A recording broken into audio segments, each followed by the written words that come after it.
Perfect, and just when I started recording, so Okay, cool. Excellent. Sounds good. we're all set. How's it been, my man? It's been a while. It's been a few years, Yeah, yeah. almost a few years is a good euphemism for almost a decade, huh? 9 years about. Yes, Yeah, yes. almost 10 now.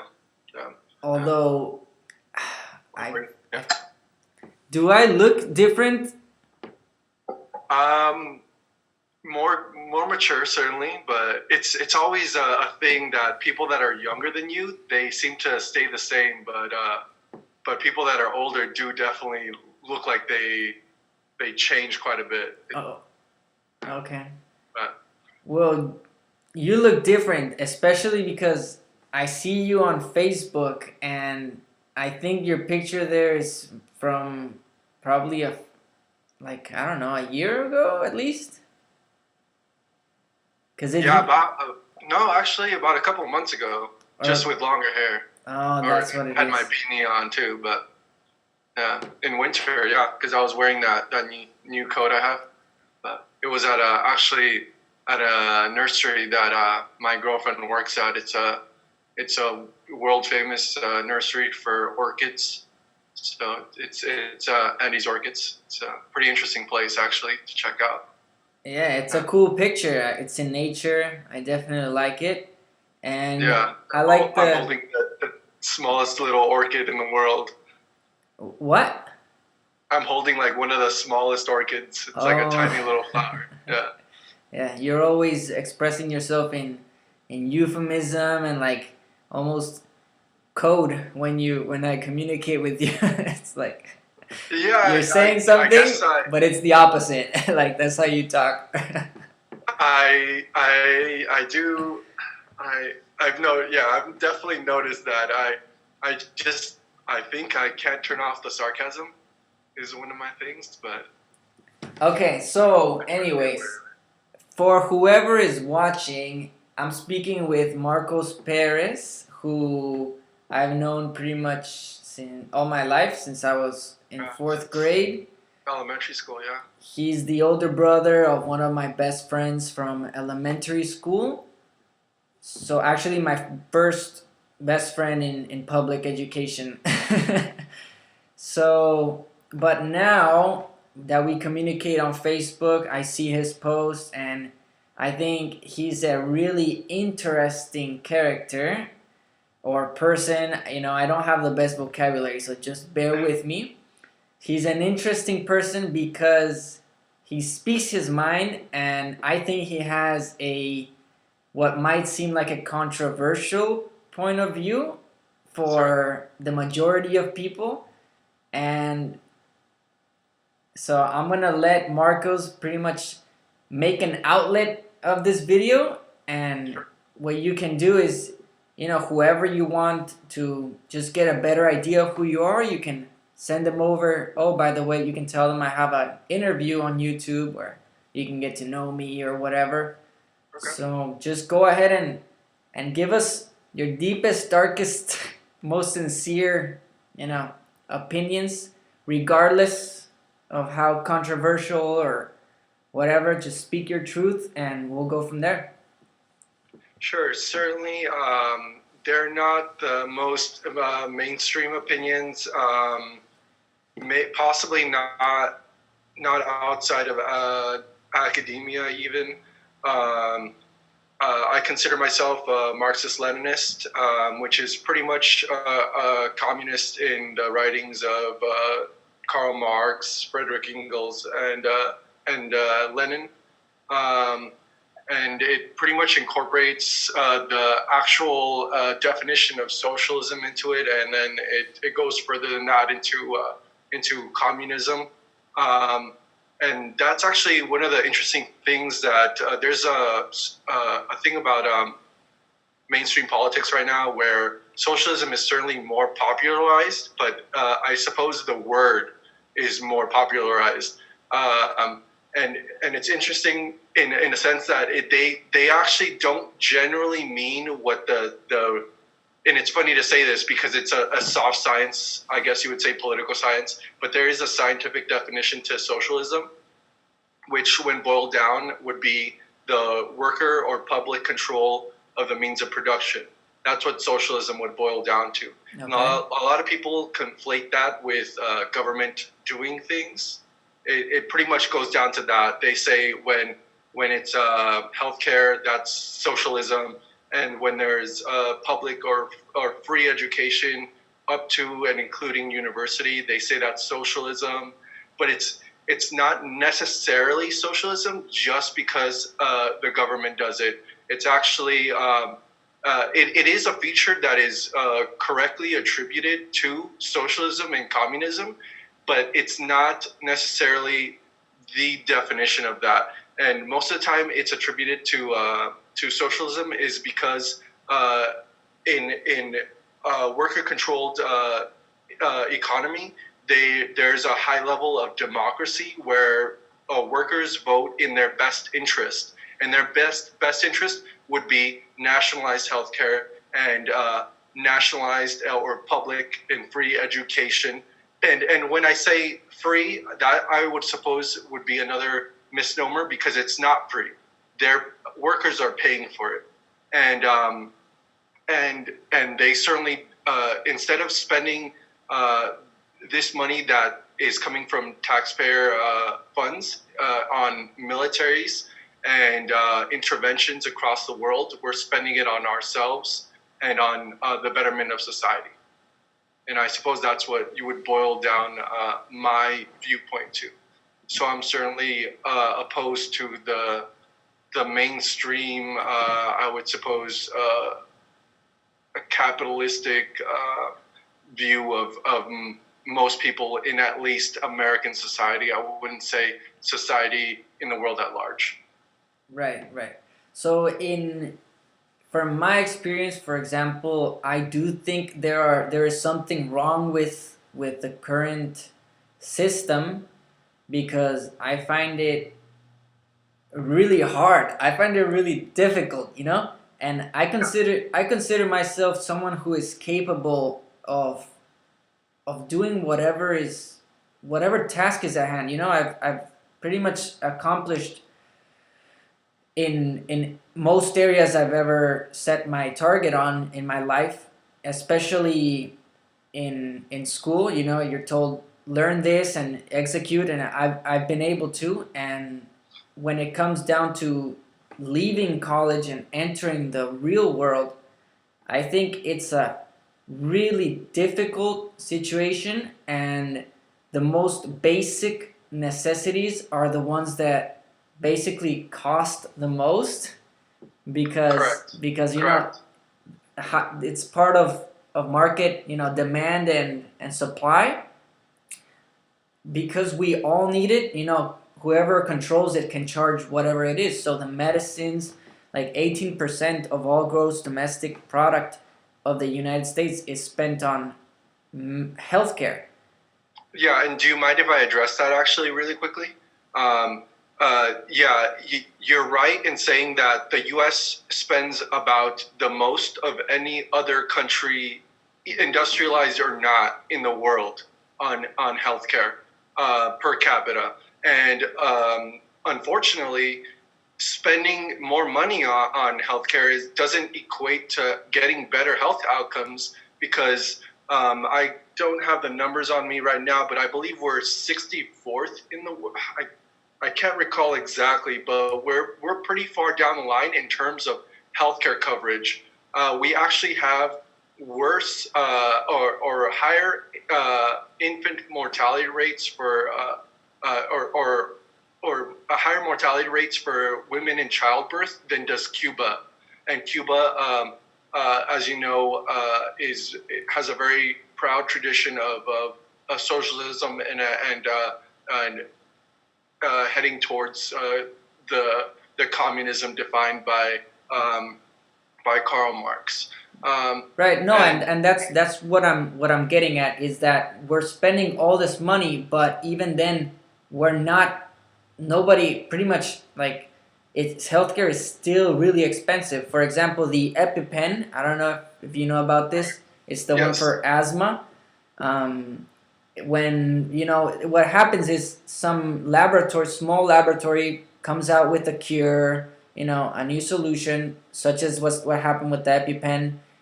It started selling it. People bought them for like $50, $60 a pen, and then a larger company bought this company out, which is what happens all across the board in health, in medicine in the United States. Buys this company out and then charges whatever price it wants. So the price for an EpiPen now is about $500. Yes. So people can't afford it, and lots of people are dying, because they can't buy it. And they are, and that's actually a very necessary drug to have. So they're actually making money off of the deaths, or they're not making money certainly off the deaths, but they're making money off the fact that people will die if they don't have that medicine. And actually, it was an interesting way that you posited that introduction into the EpiPen, which I forget the exact name of the company, but I understand that it was headed by Martin Shkreli, and that's when it got national coverage, when he increased the price of the EpiPen by quite a, oh no, he actually did, he increased the price on another important drug, toxoplasmosis drug. I forget who the daughter of the person that headed the insulin, the EpiPen drug, was actually the daughter of a high-ranking Democratic official, and it's what I'm addressing here is the fact that you said that a company formulated and came up with that product, I guess you would say, in a capitalistic system, where it leaves out a fact that there was a lot of public funds put into the development of that drug. Right, it actually came out of a university, I believe. Correct. So we paid for that, for the invention of that drug. We as public taxpayers paid for that, and then what I find it very ethically dubious, to say the least, that we paid for the development of that drug, and then a company bought the patent for that drug from a publicly developed from a public invention, and then they turn around and make money off of the fact that people need it. So the actually cost of production goes down after a very long time, especially as they definitely make their modes of production more efficient, but they try to make more money, and that's one of the facts that I'm trying to address. Yeah. Okay, so just to get a few ideas out from you, one is, okay, so we've, what the media usually covers on, and from what the history about socialism and communism is basically that it always eventually fails, which capitalism is in a sense already failing, and people are dying without the EpiPen, and basically I think it's like 90% or such of the population lives paycheck to paycheck, just paying the rent because it's so expensive, just paying the food, the gas, like just the basic living necessities. So, but for example, if you look at Russia, I believe it's no longer completely communist. It's not. It hasn't been communist since about the 90s, actually, and actually it was under Yeltsin that that's actually, there were 2 points that I wanted to address there, in where there's this kind of viewpoint in the world that communism and socialism have failed, whereas capitalism has not, where I think that that's another misconception, where we're facing probably some of the greatest existential threats to humanity and to all biological life right now, which would be climate change and climate change. pollution. So I would say that's one of the biggest, if not the biggest, failures of any economic system. And that's an excellent point you bring up there. Yeah, so I would say that's a really big failure, if not, a really drastic indictment of the capitalistic economic system. And most of the world lives in poverty, or actually below the poverty line, and are food insecure. So that's also a very big indictment of capitalism. And then the second thing I wanted to address was about communism failing. Is actually they generally they have failed, but that's a point to argue, as if in the sense that did they fail due to reasons of their own making or because of external forces. So right now there's something that I'm sure that you've seen me speak a lot about, is Venezuela. So Venezuela is regularly claimed by people on MSNBC, Fox News, Washington Post, Wall Street Journal, that their economy is socialist.